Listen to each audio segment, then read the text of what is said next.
그 누군가가 이 땅에 어떤 장애를 가지고 태어난다는 것은 참 가슴 아픈 일입니다. 그 장애가 그야말로 그의 인생의 장애가 될 것이기 때문에 그렇습니다. 지금은 장애인에 대한 인식이 많이 좋아졌지만 예수님 당시의 장애인은 그야말로 비참한 인생이 아닐 수 없었습니다. 오늘 본문에 나오는 이 맹인도 다르지 않았습니다. 앞을 못 보는 장애를 가지고 살아야 했던 이 사람은 그 시대에 할 것이 없었습니다. 오직 한 가지, 구걸하는 것. 그게 모든 것이었습니다. 구걸이라는 것은 참 수치스럽잖아요. 수치스러운 인생을 받아서 살게 된 것입니다. 그리고 종교적인 편견이 아주 심해서 저건 저주를 받아서 그런 것이라는 사람들의 수군거림이 항상 자기 가슴을 아프게 했습니다. 그러니까 비참한 중에 더 비참한 사람, 그 사람이 오늘 본문의 사람이라고 보아도 무방합니다. 그런데 중요한 사실 한 가지가 있습니다. 그 중요한 사실이 뭐냐면 장애인이 아닌 멀쩡한 사람이라도 여전히 문제 속에 있는 것이 인간의 존재라는 것입니다. 그가 훤칠하게 태어나고 머리가 좋은 머리를 가지고 태어나고 인물이 출중해도 여전히 그렇습니다. 왜냐하면 인간은 결코 완전할 수 없기 때문에 그렇습니다. 남들의 삶을 보면 다 평안한 듯 보여도 나름의 어려움을 다 겪고 사는 것이 인생입니다. 장애가 있는 사람은 장애 그것 때문에 무조건 불행하다고 여기지만 장애가 없는 사람은 장애가 없는 나름의 아픔을 겪고 살아가야 하는 것이 인생입니다. 돈이 없는 사람은 돈이 없기 때문에 나는 불행하다. 그렇게 무조건 여기지만 돈이 있는 사람도 돈을 가지고도 나름의 불행을 살아야 하는 것이 인생이라는 것입니다. 그런 점에서 여러분에게 말씀드리고 싶은 것 한 가지가 있는데 그게 뭐냐 하면 너무 기죽어서 살지 말라는 것입니다. 요즘 청년들 가운데 특히 사람 만나는 것을 부담스러워하는 경우가 많습니다. 부담스럽다는 거죠. 불편하다는 겁니다. 그러나 누구나 그런 마음은 다 가지고 있습니다. 낯선 사람 만나는데 그게 편하겠습니까? 그러니까 낯설지만 만나내는 것입니다. 해내는 것입니다. 우울증이나 대인 기피증이나 공황장애 이런 것으로 아주 고통을 받고 있는 사람들도 많은데 이런 문제도 마찬가지입니다. 사람은 누구나 어느 정도 우울함을 갖고 있고 어느 정도 두려움을 갖고 있습니다. 다만 극복하는 것입니다. 그게 이제 증이 되고 장애가 돼서 나를 지배할 때 더 심각한 문제가 되긴 하지만 사람은 저마다 정신적인 문제도 다 갖고 있습니다. 그래서 스스로 우리가 이렇게 말하기도 합니다. 자기가 무슨 일을 해놓고 자기 보고 이렇게 말합니다. 아이고 미친놈아. 자기 보고 하는 말입니다. 자기가 저질러 놓고도 자기가 이해가 안 되는 경우가 얼마나 많습니까? 그러니까 여러분 조금 못났어도 괜찮습니다. 누가 그렇게 호떡집에다가 간판을 붙였는데 이렇게 써붙였더라고요. 아파서 청춘이다. 뜨거워서 호떡이다. 아파서 인생이에요. 그 유명한 어떤 시인이 박노해 씨인가 이렇게 썼더라고요. 울지 마라. 아파서 인생이다. 아파서 인생인 거예요. 그러니까 나만 아픈 것처럼 착각하거나 나만 고통당하는 것처럼 생각하면서 장애가 문제야. 돈이 없어서 그래. 남편 때문이야. 이렇게 여기면서 나를 더 아프게 하지 말라는 것입니다. 그러면 어떻게 합니까? 그 부족한 부분은 하나님으로 채우는 것입니다.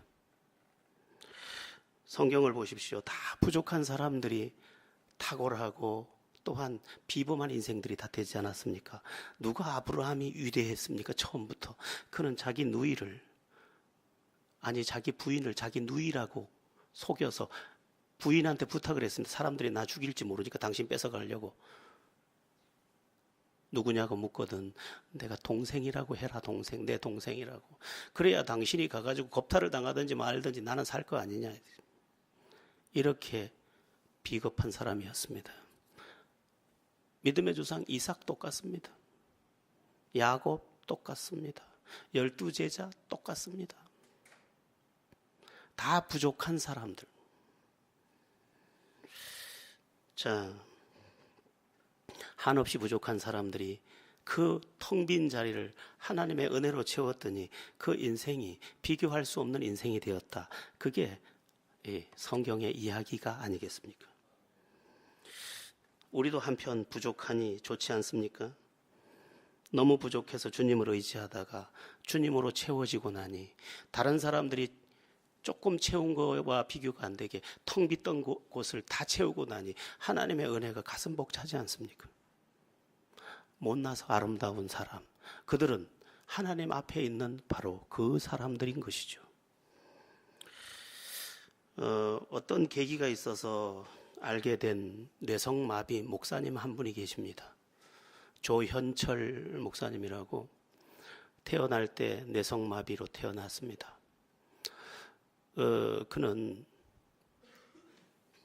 사지가 뒤틀리고 그런 몸인데 일반 학교에 진학해서 모든 아이들의 침뱉음을 당하고 손가락질을 당하고 놀림의 대상이 되고 그랬는데 머리도 별로 안 좋아가지고 자기는 동물인 줄 알았대. 자기가. 왜냐하면 열심히 공부하면 성적이 전부 양이 나오더라네. 양. 그래서 자기가 동물인 줄 알았대. 그런데 중학교 2학년 때 예수님을 인격적으로 만나는 체험을 합니다. 교회를 다닌 게 아니고 예수님을 만나게 됩니다. 만남, 이게 굉장히 중요합니다. 성령 안에서 주님을 만나는 그 순간 자기 장애가 원망이 아니라 찬양이 되고, 그러면서 중학교 2학년 때 자기 책 앞에다가 써붙였습니다. 나의 꿈은 목사다.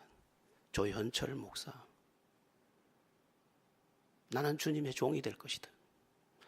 남들이 보면 다 비웃을, 계단도 이런 데 잘 걸어오려면 너무 뒤뚱거려서 사람들이 불안한데, 강단에 세워놔도 넘어질까 봐 불안한데, 그가 하나님 앞에 자기의 부족함을 토하면서 은혜로 이것을 채워달라고 간구하게 됩니다. 그는 하나님이 예배를 기뻐한다는 사실을 알고 그때부터 모든 예배에 참여합니다. 물론 새벽기도에 물론이고요, 수요일 물론이고요, 모든 시간을 하여튼 하나님 앞에 예배합니다. 하나님은 그를 더 뜨겁게 만나 주셨습니다. 그는 동물농장에서 태어났다고 자기 머리를 생각했던 것처럼 그는 신학교를 들어가기가 정말 어려웠습니다. 그러나 피나는 공부 끝에, 기도 끝에 삼수를 해서 이제 신학교를 가게 됩니다. 그리고 신학교 공부가 끝나고 그는 또 꿈을 꿉니다. 성령은 소망의 영이기 때문에 성령이 가서 그를 주장하기 시작한 겁니다. 여러분, 세상의 영은 죽음의 영이에요. 이래서래서 뭐 하겠노? 아이고, 다리가 아프다고 이런 거 다리 잘랐으면 좋겠다. 세상의 영은 죽이는 영이에요. 하늘의 영, 성령은 살리는 영이에요. 그래서 늙은이도 꿈을 꾸리라. 다 늙은 사람이 나 이제 공부 좀 하면 안 될까? 90살에 말이에요. 90살에 영어를 배우기 시작하는 거예요. 일본의 어떤 여류 시인처럼 90살이 돼서 시를 쓰는 거죠. 늦게. 제가 그 시집을 좀 보고 너무 놀랐어요. 어떻게 이 시를 이렇게 깨끗하고 시를 어떻게 이렇게 감동적으로 쓸 수 있었을까? 이런 시도 있어요. 우리 아이 초등학교 4학년 때 학교 갔다 와 웃는 얼굴로 내게 말했지. 니네 엄마 이쁘다더라. 그때부터 나는 지금까지 화장을 하지. 예뻐지려고. 그 시요, 그게. 참 시가 담백하죠. 그런 글을 90이 돼서 쓰는 거예요. 그랬는데 이 조현철, 이 사람이 또 꿈을 꿉니다. 어떤 꿈을? 미국 유학을 꿈꿉니다. 이왕에 쓰임받을 거 더 공부하자. 그래서 하나님은 어떻게 합니까? 약한 자를 들어 강한 자를 부끄럽게 하시는 하나님이니까 그에게 미국 유학의 길을 열었고, 그는 미국 유학을 가서 공부를 했고, 은혜 안에서 그가 하나님 찬양하는 거 보고 너무 은혜를 받은 어떤 너무도 예쁜 자매가 프로포즈를 해서 결혼을 하고, 그리고 미국에서 목회를 하고, 미국에서 목회를 하는 그를 특별하니까 장애가 이렇게 심한데도 하나님 앞에 항상 웃으면서 하나님께 영광을 돌리니까 그가 귀에서, 전국 교회에서 그를 불러서 집회를 하는 거죠.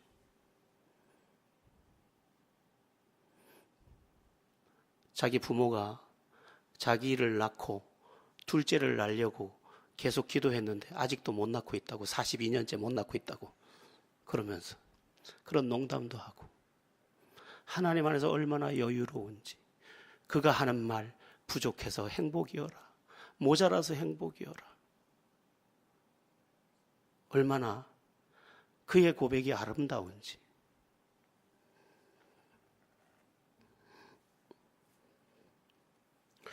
그가 가장 많이 외치는 말이 있습니다. 꿈을 가지십시오. 소망 중에 담대하십시오. 주님은 무엇이든지 당신에게 해 주실 수 있습니다. 이거요. 여러분 잊지 마세요. 누구나 다 부족합니다. 저도 부족하고 여러분도 부족하고 다 부족합니다. 내가 부족하다고 여기지 않는 한 주의 은혜가 필요 없는 것입니다. 내가 한없이 부족하기 때문에 주의 은혜가 더 필요한 것이고, 필요한 그것을 빈 그릇만 가지고 가면 빈 그릇만큼 채워줄 수 있는 은혜를, 내가 너무 부족하기 때문에 너무 부족한 가슴을 가지고 갔더니 그 부족한 가슴을 가득 채워주는 거죠. 조금만 구한 사람은 조금 받지만 많이 구한 사람은 많이 받는 거예요. 조금 의지하는 사람은 조금 붙잡아 주시지만 온전히 의지하는 사람은 온전히 붙잡힘을 받게 되는 것이죠. 그래서 그 유명한 그 시리즈로 책을 쓴 강문호 목사님이라는 분 계신데, 참 그 제목이 너무 좋아서 내용도 안 보고 책 3권을 샀더니 책 내용은 별로 볼 건 없더라고요. 요약을 해놔서 약점도 아름다워라, 고난도 아름다워라, 고통도 아름다워라, 뭐 이런 시리즈죠. 약점도 아름다워라. 주님 안에 있다 보니까 잘나서 하나님 의지하지 않는 것보다 못나서 하나님을 의지하는 게 더 낫더라는 거지. 자, 이제 본문으로 돌아가 보겠습니다. 이 맹인이 어떻게 그러면 주님 앞에 나오게 되었습니까? 22절을 보시면 이름을 알 수 없는 어떤 사람들에 의해서입니다. 묻게 됩니다. 이 사람들은 왜 맹인을 데리고 예수님께로 왔을까? 이유는 2가지입니다. 하나는 불쌍해서, 앉아서 구걸하고 사람 대접 못 받는 그가 불쌍해서, 그래서 우리 같이 이 사람 예수님께 데리고 가자 해서 함께 데리고 온 거죠. 또 한 가지, 이 사람을 예수님께 데려온 2번째 이유가 더 중요한데, 예수님 앞에만 가면 이 사람 문제가 해결된다는 사실을 믿었기 때문에 그 믿음이 귀한 거죠. 우리 힘들어도 이 사람 데리고 가자, 예수님께로 데리고 가자. 여보세요 맹인, 우리랑 갑시다. 맹인이 안 갑니다. 이랬을지도 몰라요. 등에 업고 왔을지 끌고 왔을지 어깨동무하고 왔을지 그건 몰라요. 다만 이 사람을 데리고 온 사람들의 마음에 불쌍한 마음이 있었고 동시에 믿음이 있었습니다. 예수께로 가기만 하면 당신 문제 해결된다니까, 그 믿음이 있었다는 것입니다. 여러분, 우리에게 이런 믿음이 필요합니다. 왜 믿음이 필요하냐? 내 믿음대로 될지어다라고 하셨기 때문입니다. 믿음은 바라는 것들의 실상이요 보지 못하는 것의 증거니 선진들이 이로써 증거를 얻었느니라. 믿음이 하나님의 은혜를 받는 손이에요.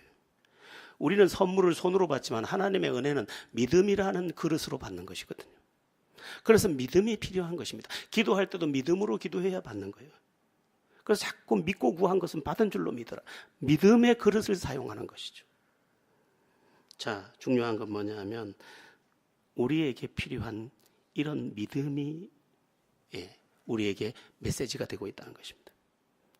이런 믿음이 있느냐? 저 사람 데리고 예수께 가면 예수만 만나면 저 사람 인생 완전히 새롭게 된다는 믿음이 있느냐? 내 인생, 내 고통의 인생, 내 신음의 인생 예수님이 해결해 줄 수 있다는 믿음이 있느냐? 이게 문제라는 거죠. 가끔 어떤 사람들의 고통 이야기를 들을 때가 있습니다. 정말 들어보면 화가 날 만큼 아이고 그 남편이 왜 그럴까? 그 자식은 왜 그럴까? 저 사람 왜 저래 기구할까? 그런 생각이 들 만큼 안타까운 사연들이 많습니다. 그런데 그 이야기를 들으면서 내 머리 한쪽에서 계속해서 되뇌이는 한마디가 있습니다. 예수 믿으면 되는데, 예수님 만나면 되는데, 예수님을 진짜 만나면 되는데 교회 다니는 거 말고, 교회는 다니는 건 물론 포함하지만 그냥 단순히 종교적으로 다니는 거 말고 그가 주님을 진짜 인격적으로 아까 조현철 목사처럼 진짜 만나기만 하면 그 인생 완전히 달라지는데 예수만 만나면 되는데, 이 생각인 거죠. 여러분 생각은 어떻습니까? 예수님만 만나면 다 되겠습니까? 안 되겠습니까? 인생은 풀 수 없는 끈이 많이 있습니다. 그래서 성경은 이는 힘으로도 능으로도 되지 아니하고 나의 영으로 되느니라 말씀하고 있습니다. 야, 요거 만만한 끈이에요. 요거 풀 수 있을 것 같아. 안 풀립니다. 인생의 끈앞으로는 이상해요. 고르디온의 매듭과 같아요. 고르디온의 매듭. 이 고르디온의 매듭은 알렉산더가 만났던 매듭이에요. 어느 지역에 갔더니 어떤 아주 매듭이 있는데 이 매듭을 푸는 자가 세계를 지배한다는 이야기를 듣습니다. 알렉산더는 세계에 대한 꿈이 있었기 때문에 가서 풀지만 풀어지지가 않아요. 아무리 풀어도. 알렉산더도 풀지 못한 매듭이 우리 인생의 매듭이에요. 그런데 이 매듭을 누가 어떻게 풀어줄 수 있느냐? 천지의 주인이 풀면 되는 거예요. 우리가 뭐 풀어요? 부부가 서로 이러잖아요. 우리가 서로 사랑하자. 응? 다 풀린 것 같았어. 그래서 국밥도 다 먹고 웃으면서 나왔어. 다음날 똑같아. 더 꽁꽁 묶여버렸어. 인생은 그렇게 쉽게 풀리는 게 아니에요. 말 한마디로 풀리는 게 아니에요. 마음 하나 줬다고 풀리는 게 아니에요. 그날 저녁으로 다 해결된 것도 아니에요. 인생은 꽁꽁 묶여 있어요. 그런데 누가 푸느냐? 예수 그리스도. 예수 결박 푸셨도다. 예수 결박 푸셨도다. 그분이 오면 다 풀러버려요. 다 풀러. 모든 묶인 것을 다 풀러버려요. 다 풀러버려요. 부부관계가 묶였나요? 부자지간이 묶였나요? 부녀지간이 묶였나요? 시금치 그 집 시댁하고 묶였나요? 다 풀려요. 원수 다 풀려요. 왜냐하면 주님은 결박을 푸는 분이기 때문에 그래요. 여러분, 이 하나님의 풀어주심을 경험하기 이전에 필요한 게 뭐라고요? 예수님이 해결해 주실 수 있는데라는 분명한 믿음입니다. 여러분에게 그 믿음이 있기를 축원합니다.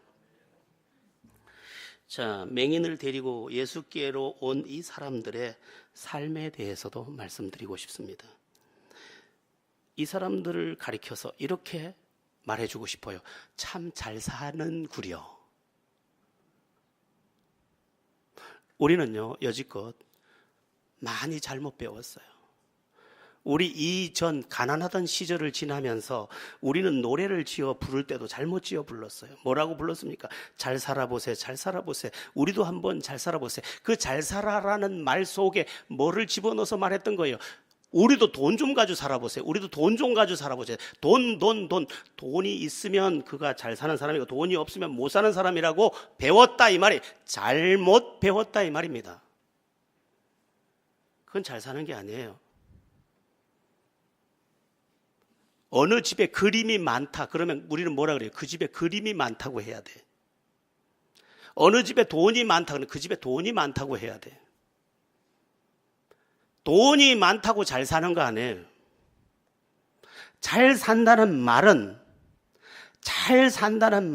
나로 인해 누군가가 눈물을 닦았다는 말이에요. 나로 인해 평화가 임했다는 뜻이에요. 내 삶의 모습이 감동이 된다는 말이에요. 이렇게 말하면 맞아요. 그 두 내외는 정말 잘 살더라. 어떻게? 알콩달콩. 그건 맞아요. 그러나 그 집이 잘 살더라를 기와장 두께로 재거나 빌딩의 높이로 재는 것은 잘못된 거예요. 그건 자가 잘못된 자예요. 우리 잘못 배웠어요. 그건 잘 사는 거 아니에요. 그림이 많은 것처럼 돈이 많은 거예요. 그래서 유인정기에 돈 많은 사람들의 유인정기집이 하나도 없어요. 누가 유인정기에 나옵니까? 노예를 해방시켰던 링컨 같은 사람. 네. 그 검은 대륙에 눈물을 닦아줬던 리빙스턴 같은 사람, 슈바이처 같은 사람. 무저항 비폭력으로 인도를 웃게 했던 간디 같은 사람. 그 사람들의 전기를 기록하는 거예요. 왜냐하면 그들은 진짜 잘 살았거든요. 우리는 지금 많이 속고 있어요. 전부 돈. 우리 돈에 돌아버렸어요. 돈에 미쳐버렸어요. 돈이 필요 없다는 얘기가 아니에요. 돈 필요해요. 그러나 돈이 모든 것이라고 생각하는 순간 우리는 하나님을 돈과 바꾸는 거예요. 누가 이런 글을 써놓은 거 보고 약간 동의했어요. 이제 알겠다. 행복 팔아서 돈 사는 거였네. 사람들의 인생을 보니까 행복을 팔아서 돈을 사더라는 거예요. 돈을 통해서 행복을 만들지 못하고 행복을 팔아서 돈을 만들어서 움켜쥐고 있더라는 거예요. 우리가 얼마나 가엾게 살고 있는지 몰라요. 잘못 배웠어요. 여러분, 우리 크리스찬들은 잘 살아야 합니다. 누구처럼? 오늘 본문에 맹인을 데려가는 이 사람처럼. 이름도 없어요. 빚도 없어요. 한마디로 말하면 무명의 용사예요. 그러나 자기들 어깨에는 한 사람의 미래가 달려 있어요. 그리고 그 사람이 예수를 만나서 웃게 되는 것을 바라보고 있어요. 얼마나 아름다운 삶이에요. 우리가 얼마 전에 파송한 정지성 선교사가 편지가 왔어요. 편지를 받아보는데 마음이 너무 아팠어요. 여러 이야기 중에 그 딸 이야기를 하는 거예요. 목사님 이제사 말씀드립니다. 예림이가 너무 아파서, 정말 너무 아파서 신음소리도 제대로 못 냈는데 혹시 목사님한테 연락하면 부담될까 봐 그냥 기도만 했습니다. 뭐 그런 편지 내용이에요. 그걸 보고 제가 이렇게 답장을 써서 보냈어요. 예림이 전화번호랑 그 아들 유신이 번호 보내라. 내가 큰아빠 노릇 다 못할지라도 조금 해볼게. 그 타국에서 어떻게 할 수가 없어요. 아이가 병원을 가야 되는데 병원 갈 돈도 없어요. 근데 네 아빠 지금 하나님 앞에 목숨 걸고 헌신하러 갔는데 나랑 가자 하고 내가 손을 잡아주면 내가 잘 사는 거예요.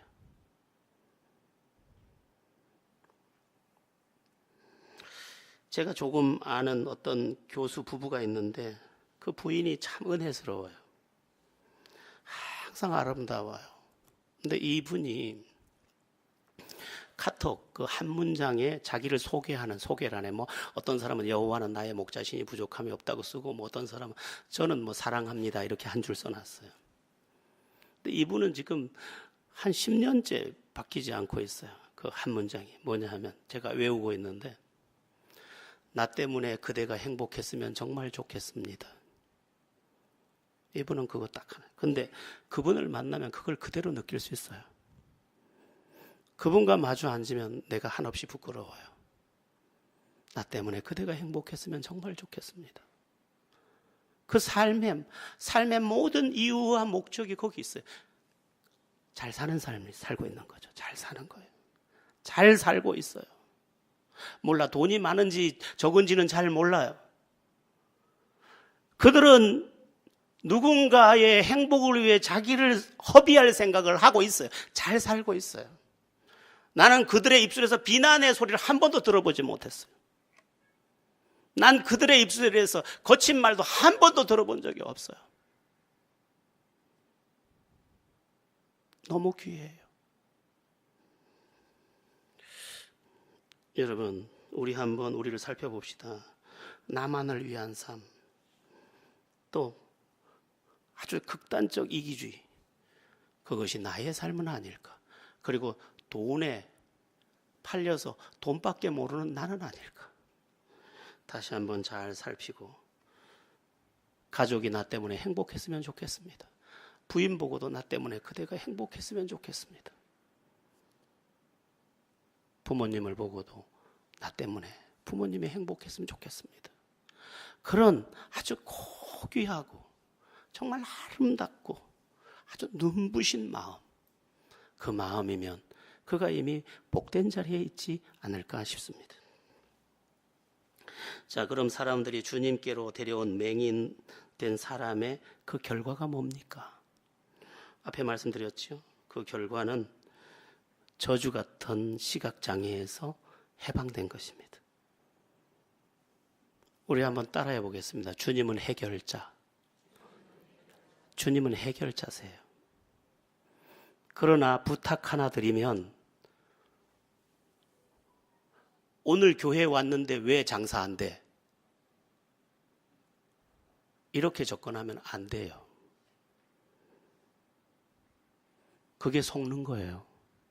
오늘 새벽기도 왔는데 왜 내 몸이 아파? 이렇게 하는 거 아니에요. 주님을 신뢰하고 따를 때는 이제부터 내가 이해가 되든 이해가 되지 않든 당신을 따르겠다고 지금 선포한 거예요. 당신이 나를 바닷가로 이끌어 갈지라도, 당신이 나를 골짜기로 이끌어 갈지라도 난 따라갑니다. 왜냐하면 난 당신을 구세주로 믿기 때문입니다. 여러분, 요셉이 하나님을 믿었는데 그의 삶은 점점 수렁으로 빠져갔어요. 그러나 요셉은 낙심하지 않고 더욱 믿었어요. 그의 결론은 위대한, 아니 찬란한 인생이에요. 그가 얼마나 많은 사람을 배불리 먹였는지 몰라요. 그 시대의 세계를 혼자 다 먹였어요. 하나님은 그렇게 얼마든지 우리를 위대하고 놀라운 인생으로 만들 수 있는데, 내가 교회 3번이나 갔다 왔는데 장사가 안 되더라니까. 이래 하지 말자는 거죠. 이렇게 묻고 싶기도 해요. 당신이 예수를 믿기는 합니까? 주님을 만나긴 했습니까? 성령은 아십니까? 그분의 임재를 경험했습니까? 우리 그냥 가가지고 약수터에 가서 물병을 들고 가서 물을 떠오면 물이 있는데, 약수터에 갔다고 해서 목마름이 없어지는 건 아니잖아요. 마시고 와야죠. 마시고 들고 와야죠. 그것처럼 오늘 주의 전에 나온 우리는 그분의 생수를 경험해야, 그때서야 내가 은혜의 보좌의 자리에 갔다 온 거예요. 그리고 그것은 내 영혼의 해갈이 됩니다. 참 신기하다 싶어요. 전 이런 생각을 하고 믿었는데 반대더라고요, 사람들은. 내가 10년을 주님께 걸어보겠습니다. 10년을 걸었더니 다 끝장 다 나버렸어. 뭐 은혜 안 받은 게 아무것도 없어요. 근데 사람들은 내가 3번만 가보겠습니다. 3번? 지금 우리가 뭐 3-4번 뭐 가위바위보 하는 줄 압니까?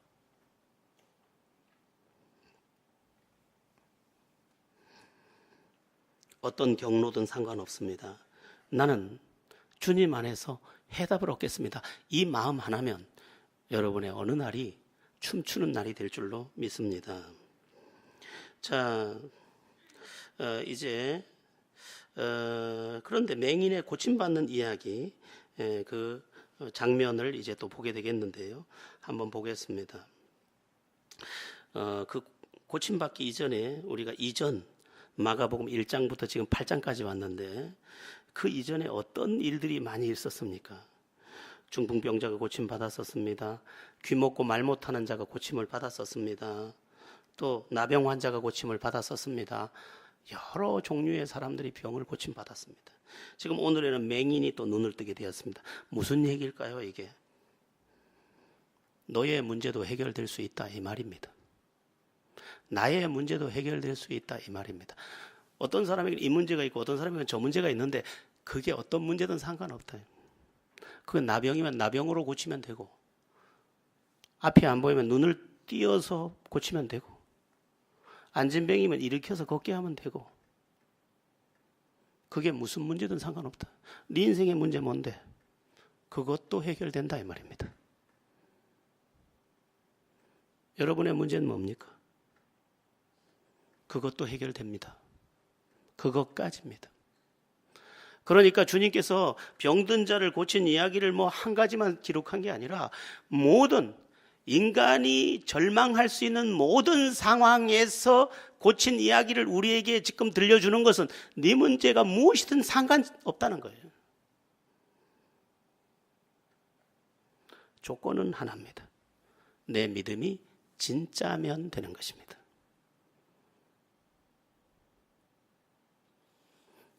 제가 목이 타도록 보고 싶은 한 사람은 진짜 믿는 한 사람입니다. 그까짓 거 천지가 다 예수 믿는다고 하는데 진짜냐 이 말이. 우리는 껍데기는 싫어요. 그러려고 이러는 거 아니에요. 우린 진짜 이야기를 한번 해보자는 거죠. 내 안에 믿음이 있느냐? 그 뜻대로 살고자 하느냐? 그 말씀에 처방을 받겠느냐? 성령 안에서 살겠느냐? 기도의 무릎으로 이 길을 가겠느냐? 그거 묻는 거죠. 여러분, 진짜면 진짜 승리합니다. 우린 너무 가짜에 익숙해 있어요. 그래서 제가 이런 생각을 했어요. 광대가 너무 많아, 광대가 너무 많아. 우린 광대가 되면 안 돼. 우린 쇼하러 온 게 아니에요.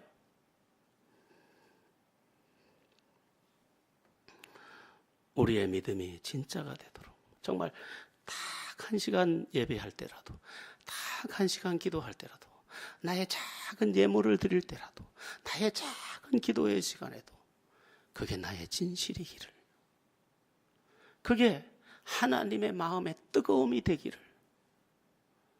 우리 박자 잘 맞추려고 노래하는 것도 아니잖아요.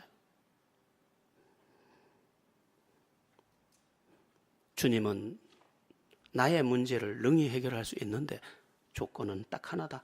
진짜면 된다. 깨달으시기를 바랍니다. 예수님께서 맹인을 고치는 과정 보겠습니다. 맹인을 데리고 온 사람들이 예수님께 요청을 합니다. 뭐라고 요청을 합니까? 손을 대어 저 맹인을 고쳐달라고 합니다. 손 대시기를 구하거늘, 그렇게 되어 있습니다. 사실 예수님께서 손을 댈 필요가 없습니다. 예수님의 능력은 시간과 공간을 초월하기 때문에 손을 댈 필요 없습니다. 백부장의 믿음 보십시오.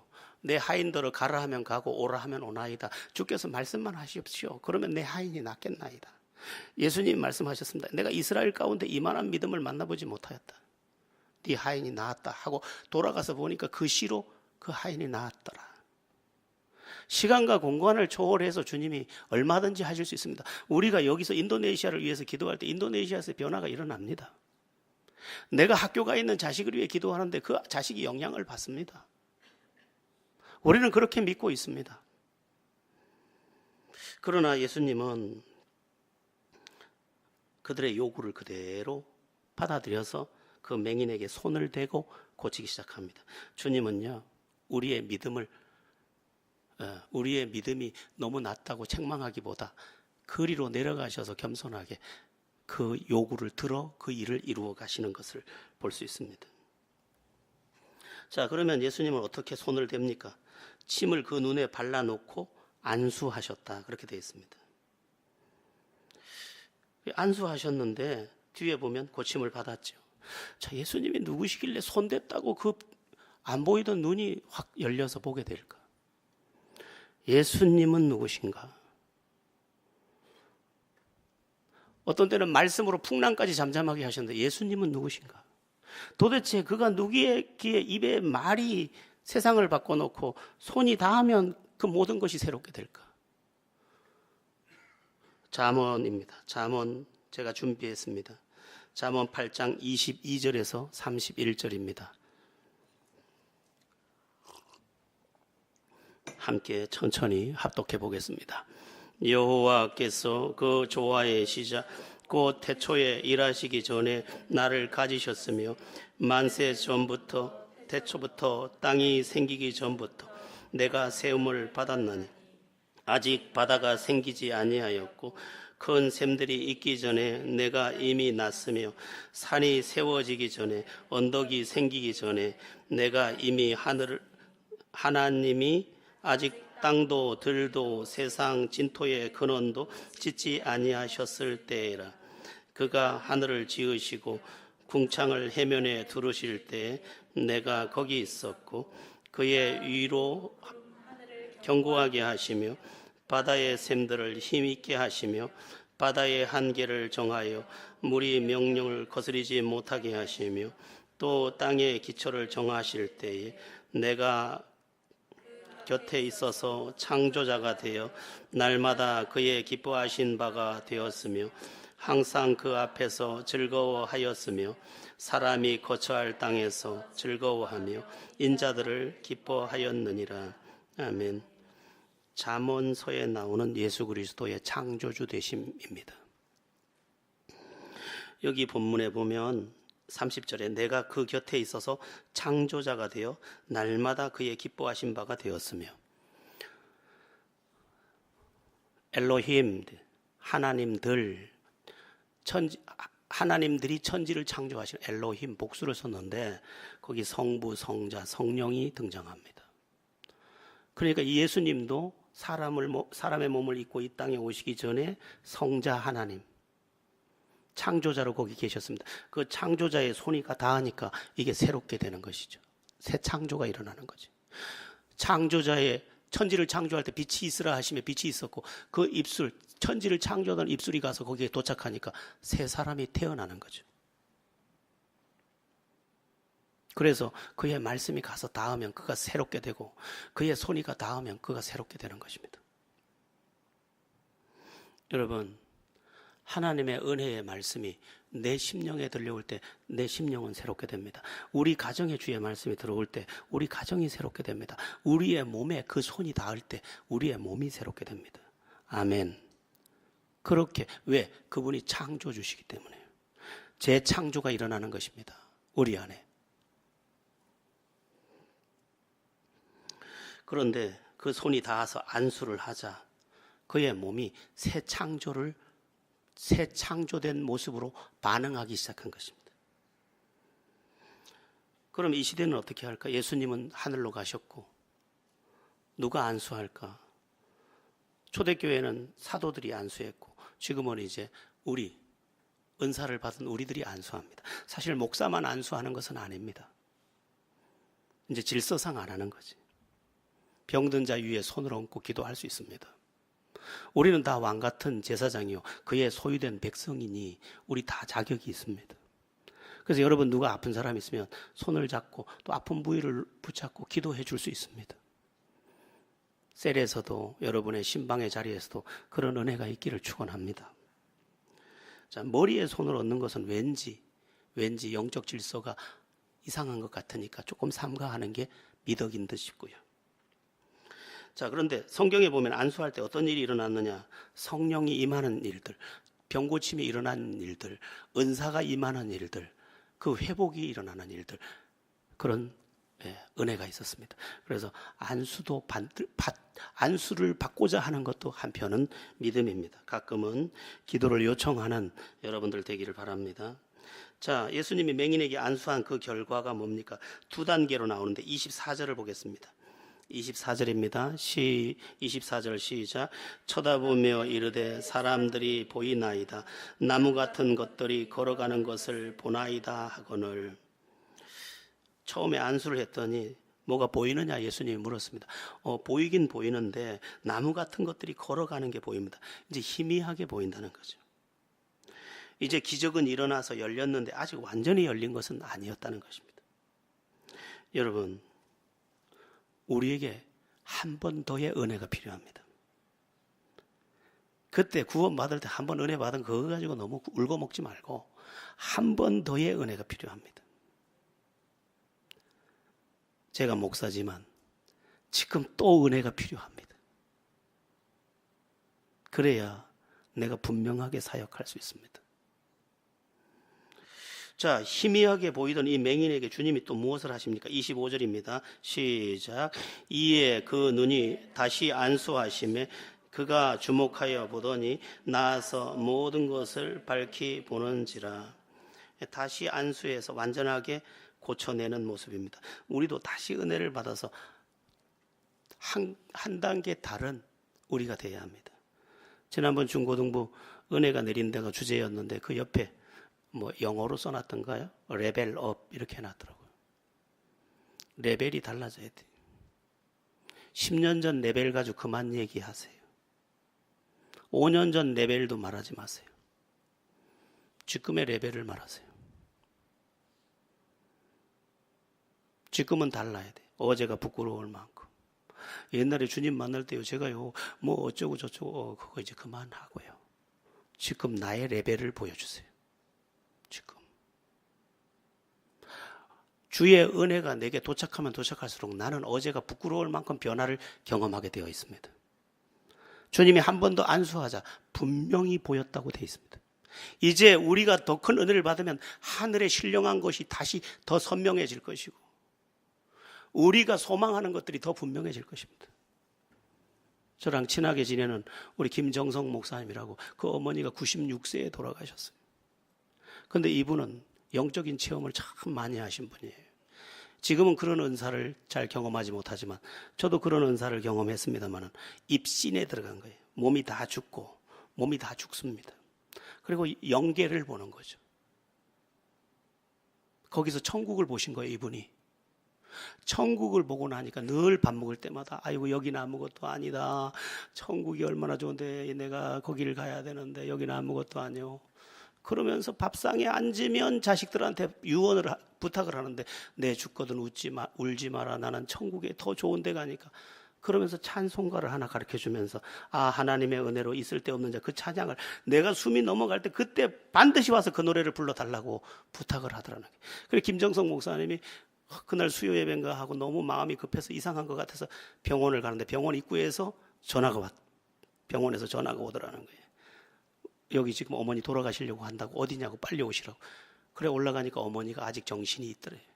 그래 거기 서서 보니까 돌아가실 것 같은데 이 아들이 그 앞에서 노래를 부르는 거 찬양을 아 하나님의 은혜로 그 엄마가 평소에 부탁한 거니까 그걸 다 외워서 불렀는데 3절쯤 부르는데 스르르 미소를 지으면서 떠나더라. 확실히 본 사람은 죽는 모습도 달라요. 꿈꾸는 게 달라요. 소망하는 게 달라요. 다 다른 거예요. 오늘 우리가 육신에 속한 것은 신령한 세계를 더 선명하게 못 봤기 때문인 거예요. 이게 단 줄 알고. 여러분, 신령한 세계가 선명하게 보이면 얼만큼 믿을 수 있는지 아세요? 죽여도 믿잖아요. 죽여도 복음 전하잖아요. 죽여도 선교하잖아요. 그 남편을 죽였더니 그 아내가 가서 그 지역을 다 바꿔버렸어. 아내가 거길 갔어. 당신들 누군데 와서 여기 천사처럼 우리를 섬기느냐 했더니까 당신들이 5년 전에 그 5명 죽인 그들의 부인입니다. 그러고 거기 그 족속을 다 변화시켜.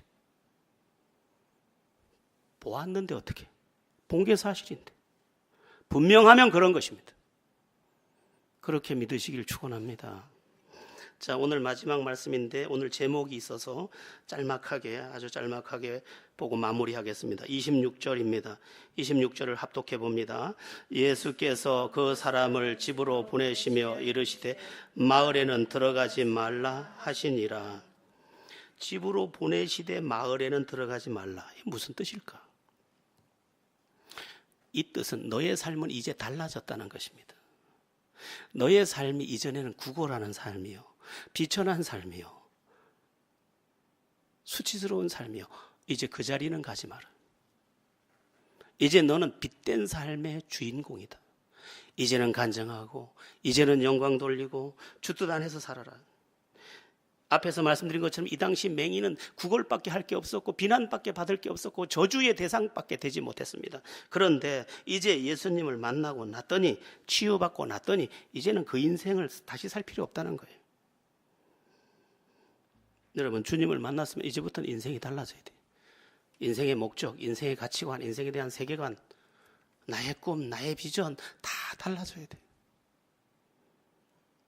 거리로 다시 가지 마라. 제가 당구를 지난주에 당구 얘기가 나와가지고 누가 당구 얘기를 하길래 제가 당구를 500 칩니다. 열심히 쳤죠.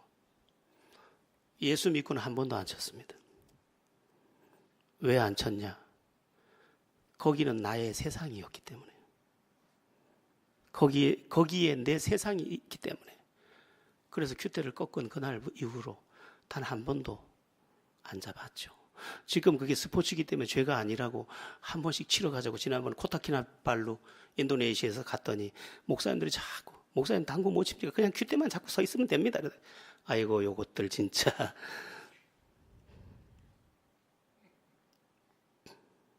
갔다 온나? 내가 그러고 안 갔죠. 막상 가려고 해도 못 가겠더라고요.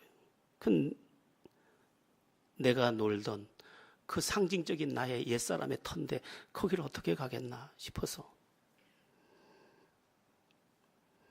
이제는 우리가 어떻게 살아야 하는지를 알게 된 사람들입니다. 하나님을 알게 되었습니다. 하나님 안에서 이제 보는 것이 달라졌습니다.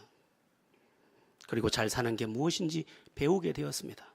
여러분, 아까 그 교수 부인처럼 나 때문에 그대가 행복했으면 정말 좋겠습니다 같은 삶, 나 때문에 세상이 복음을 들을 수 있으면 정말 좋겠습니다. 나 때문에 교회가 은혜로 충만했으면 좋겠습니다. 나 때문에 당신이 행복했으면 좋겠습니다. 그런 아름다운 삶, 그리고 주님의 그 만지심과 치유하심과 새롭게 하심이 경험되는 나의 삶, 그래서 내가 옛 길로 가지 아니하고 새로운 길, 주님이 주신 길 안에 있는 그런 삶을 살아야 할 것이라는 말입니다. 잘 깨닫고 믿음 안에서 아름답고 눈부시기를 주님의 이름으로 축원합니다. 기도드리겠습니다.